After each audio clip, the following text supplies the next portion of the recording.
आपली कुलदेवी ही आपल्या संपूर्ण वंशाची रक्षणकर्ती असते. जो कुलदेवीला विसरतो तो आपलं भविष्य विसरतो. जो स्मरण करतो त्याच्या घरात स्वयं कुलदेवी वास करते.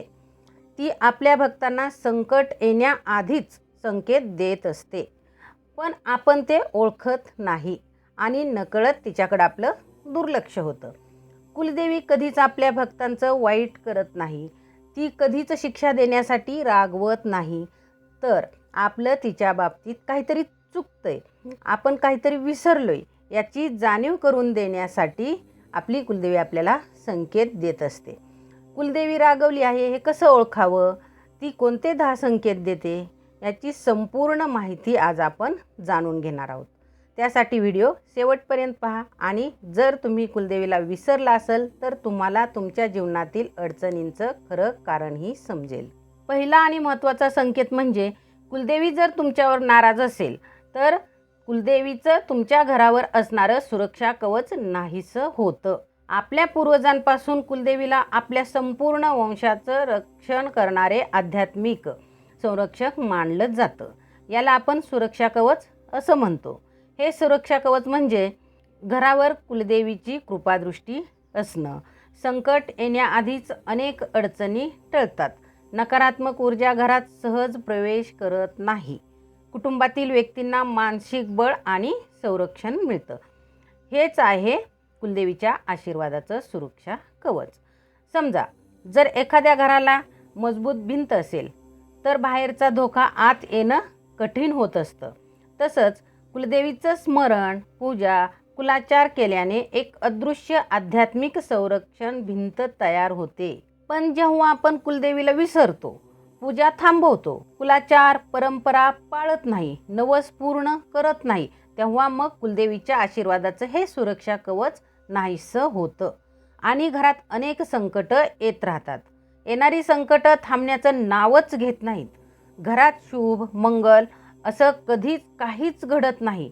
म्हणूनच परंपरेनुसार आपल्या घरात होत असलेली कुलदेवीची कुलाचार पूजा करावी, कुलदेवीचं स्मरण करावं आणि आपली कुलदेवीच्या मूळ ठिकाणी जाऊन कुलदेवीचं दर्शन घ्यावं आणि श्रद्धेने मनापासून कुलदेवीचं स्मरण करून म्हणा, जय कुलदेवी माता, आमच्या घराचं रक्षण कर, आणि मग बघा कुलदेवी सगळं काही ठीक करते. दुसरं लक्षण आहे, कुलदेवी जर नाराज असेल तर घरात अचानक वाद होऊ लागतात. कित्येक घरामध्ये असं दिसून येतं की पूर्वी घरात शांतता होती, प्रेम होतं, घरातल्या व्यक्तींमध्ये संवादही चांगला होत होता. पण अचानक वातावरण बदलतं आणि लहान सहान किरकोळ गोष्टींवरून मोठी भांडणं होतात. घरातल्या व्यक्ती एकमेकांना बिलकुल समजून घेत नाहीत. त्यामुळे गैरसमज निर्माण होतात. एकमेकांचं बोलणं चुकीचं समजलं जातं. घरात सतत नकारात्मक बोलणं वाढतं. त्यामुळे घरात तणावाचं वातावरण निर्माण होतं. कोणालाच घरात शांतता लाभत नाही. त्यामुळे एकमेकांवर रागवणं, चिडचिड करणं हे चालूच राहतं. घरात प्रवेश करताच जडपणा, बेचैनी जाणवते. घरात अशांती तेव्हाच पसरते जेव्हा आपण आपल्या कुलदेवीला विसरतो. आपल्याकडून कुलाचार दुर्लक्षित होतात आणि त्यामुळे घरातील सकारात्मक ऊर्जा कमी होते आणि नकारात्मक ऊर्जा वाढते आणि त्याचा परिणाम सर्वात आधी घरातील नातेसंबंधावरच दिसतो. म्हणून जर घरात अचानक वाद वाढले असतील तर फक्त एकमेकांना दोष देण्याऐवजी थोडं आध्यात्मिक कारणही तपासा. तेव्हा तुमच्या लक्षात येईल की तुमच्या कुलदेवीकडं दुर्लक्ष झालेलं आहे. तेव्हा शक्य असल्यास तुमची जी कोणती कुलदेवी असेल तिच्या मूळ ठिकाणी मंदिरात जाऊन दर्शन घ्यायचं. लगेच जाण्यास काही अडचण येत असेल तर दररोज 1 मिनिट, फक्त 1 मिनिट श्रद्धेने मनापासून कुलदेवीचं स्मरण करून म्हणा, जय कुलदेवी माता, आमच्या घराचं कुटुंबाचं रक्षण कर. घरात नकारात्मक बोलणं कमी करा. अनेक वेळा फक्त श्रद्धेने केलेलं स्मरण ही घरातील वातावरण पुन्हा शांत करू शकतं. तिसरं लक्षण म्हणजे एखादं काम सुरू केलं की ते पूर्ण होण्याआधीच काही ना काहीतरी अडथळा निर्माण होतो. खूप प्रयत्न करूनही अपेक्षित यश मिळत नाही. व्यवसायात सतत नुकसान होत असतं. नोकरीत सुद्धा फायनल राऊंडपर्यंत तुम्ही सहजासहजी पोचता आणि आता फायनल राऊंडला मी सिलेक्ट होणार असं खात्रीनं वाटतं, पण जवळ आलेली संधी हातातून निघून जाते, कारण तुमचं कुलदेवीकडं दुर्लक्ष झालेलं असतं. अशा वेळी कामात यश मिळवण्यासाठी काय करायचं? कुलदेवीचं नियमित मनापासून श्रद्धेने स्मरण करायचं आणि आपलं तिच्या बाबतीत जर काही चुकलं असेल तर क्षमा याचना करायची आणि अनुभव घ्या, कामातील सगळे अडथळे दूर होऊ लागतात. त्याचबरोबर तुम्ही कोणतंही शुभकार्य हाती घेतलं, घर खरेदी, जमीन खरेदी, लग्न कार्य, कोणतंही शुभकार्य, मंगल कार्य असू द्या, हे काम पूर्ण होण्या अगोदर तुमच्यासोबत अशा काही घटना घडतात की ते काम अर्ध्यावरच थांबतं. तुमच्याकडे पैसे असूनही काम थांबतं. तुमच्याकडे पैसे आहेत, ती कामं पूर्ण करण्यासाठी लागणाऱ्या सगळ्या गोष्टीही आहेत, तरीही सगळी कामं अर्ध्यावरच थांबतात. त्यामुळं मन स्थिर राहत नाही आणि योग्य निर्णय घेण्यात अनेक अडचणी निर्माण होतात. एखाद दुसऱ्या वेळी असं होणं योगायोग असू शकतो, पण सतत वारंवार असंच होत असेल तर समजून जा की हा तुमची कुलदेवी नाराज असल्याचा तुमच्यासाठी संकेत आहे. कोणतंही एखादं नवीन काम, व्यवसाय, शुभकार्य सुरू करण्यापूर्वी तुम्ही तुमच्या कुलदेवीचं स्मरण करा, कुलदेवीची प्रार्थना करा.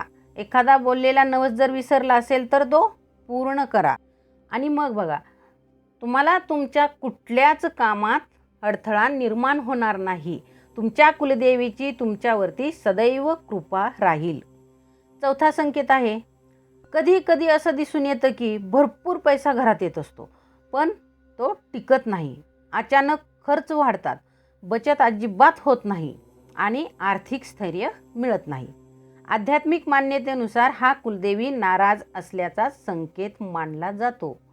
पगारही चांगला असतो, पण घरातील काही गोष्टींची दुरुस्ती, आजारपण, कर्ज, अनपेक्षित खर्च, काही नुकसान यामुळे हातात आलेला पैसा लगेच दुसऱ्या कामात निघून जातो.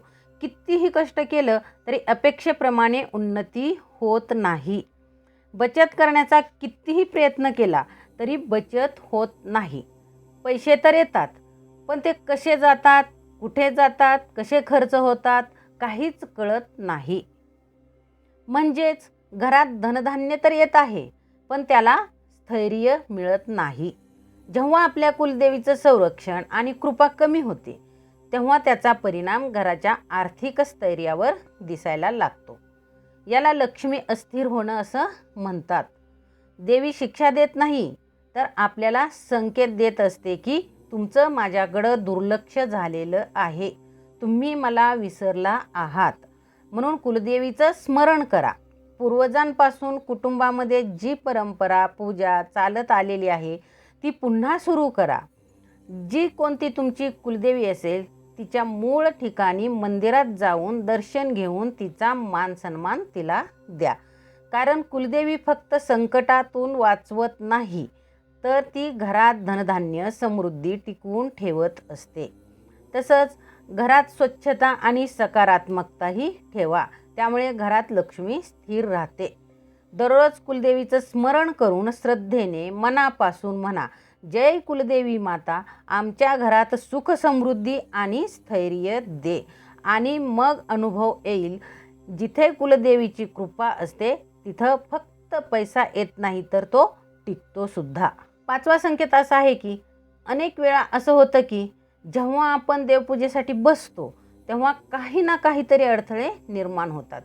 पूजेला बसल्यावर मन शांत राहत नाही, सतत मन विचलित होत असतं किंवा नकारात्मक विचार मनामध्ये येत असतात. म्हणजे आपली कुलदेवी आपल्यावर नाराज असल्याचा कुलदेवीकडून मिळणारा हा संकेत आहे. पूजेला बसल्यावर अचानक दिवा विझणं, पूजेसाठी आणलेलं पाणी सांडणं, पूजेसाठी आवश्यक असलेल्या वस्तू ऐनवेळी न सापडणं, त्यामुळे पूजा करताना उठावं लागतं. पूजा करताना अचानक कोणीतरी बोलावतं किंवा पूजेमध्ये मन एकाग्र होत असतानाच फोन वाजतो, त्यामुळे आपली एकाग्रता भंग होते. मंत्र, स्तोत्र म्हणताना सतत चुकत असतो, एकाग्रता होत नाही. पूजा करताना मन स्थिर, प्रसन्न राहत नाही. आळस येतो, कंटाळा येतो. कधी कधी तर कितीही प्रयत्न केला तरी पूजा पूर्ण होत नाही. मग ती कशी तरी पूर्ण केली जाते. आणि कधी कधी मनात पूजा करण्याची खूप इच्छा असते, पण दररोज काहीतरी कारणाने ती पुढं ढकलली जाते. कारण कुलदेवी नाराज असल्यामुळं नकारात्मक शक्ती वाढलेली असते. आपल्यावर नाराज असलेल्या आपल्या कुलदेवीला प्रसन्न करण्यासाठी, तिची कृपा पुन्हा प्राप्त करण्यासाठी फक्त 2 मिनिट डोळे बंद करून आपल्या कुलदेवीचं स्मरण करून प्रार्थना करा. जर काही चूक झाली असेल तर क्षमा मागा. शक्य असल्यास पुन्हा कुलाचार आणि परंपरा पाळावी. श्रद्धेने केलेल्या स्मरणामुळे ही नकारात्मकता दूर होते. लक्षात ठेवा, कुलदेवी रागवत नाही. ती फक्त आपल्या लेकरांना, आपल्या भक्तांना योग्य दिशा दाखवत असते. म्हणून श्रद्धा ठेवा, भक्ती ठेवा आणि आपल्या कुलदेवीवर विश्वास ठेवा. तर उर्वरित 5 संकेत जाणून घेण्यासाठी पुन्हा भेटूया पुढच्या दुसऱ्या भागात. या व्हिडिओमधून जर तुम्हाला तुमच्या कुलदेवीचं महत्त्व पटलं असेल, समजलं असेल तर व्हिडिओला लाईक करा, शेअर करा. तुमच्या एका शेअरमुळे कुणाचं तरी आयुष्य बदलू शकतं. अशीच आध्यात्मिक आणि शक्तिशाली माहिती जाणून घेण्यासाठी चॅनलला सबस्क्राईब करायला विसरू नका. जय कुलदेवी माता.